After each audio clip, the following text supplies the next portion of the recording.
इस वीडियो में हम एक बहुत ही इंपॉर्टेंट केस समझेंगे जो कि पॉक्सो एक्ट से रिलेट करता है। सो के किरुबकरन वर्सेस स्टेट ऑफ तमिलनाडु। तो ये केस एक बहुत ही इंटरेस्टिंग और बहुत ही इंपॉर्टेंट केस है जो कि पॉक्सो एक्ट से रिलेट करता है। जैसे कि हम जानते हैं protection of children from sexual offences की बात कर रहा है ये।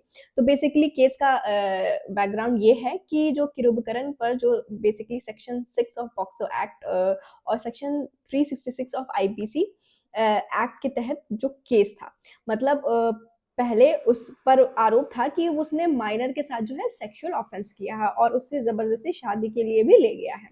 ठीक है, इस केस में किरुबकरन को सजा मिलती है और वो अपील में चला जाता है। तो अपील के दौरान जो है उसने उस लड़की से, उस माइनर लड़की से शादी कर ली और जो लड़की पहले माइनर थी और अब उनकी पत्नी बन गई है, जैसे कि हम देख रहे हैं।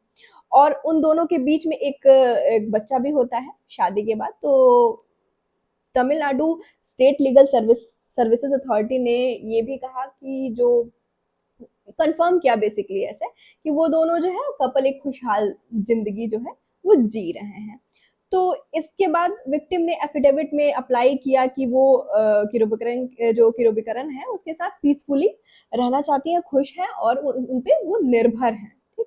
तो सुप्रीम कोर्ट ने जो बेसिकली सेक्शन 142 ऑफ आर्टिकल है जो कॉन्स्टिट्यूशन का, उसको यूज करते हुए अपने एक्स्ट्रा ऑर्डिनरी जुडिस्टिक्शन में का पावर यूज करते हुए जो कन्विक्शन को है वो पाश कर दिया। तो बेसिकली कोर्ट ने कहा ये केस जो है वो लव का है, लस्ट का नहीं है। और कोर्ट ने इस बात पे बेसिकली ज्यादा बल दिया कि वो किरुबकरन अपनी पत्नी और बच्चे का ख्याल रखें और उन्हें एक सम्मान और इज्जत दे। ठीक। ये एक तरीके से एक्सेप्शनल केस है जहां पर कानून ने सोशल वेलफेयर और ह्यूमन डिग्निटी को ध्यान रखते हुए एक तरीके से ये जो फैसला दिया है। तो आपका क्या कहना है इस केस में? कमेंट सेक्शन में ज़रूर बताएं। Thank you so much.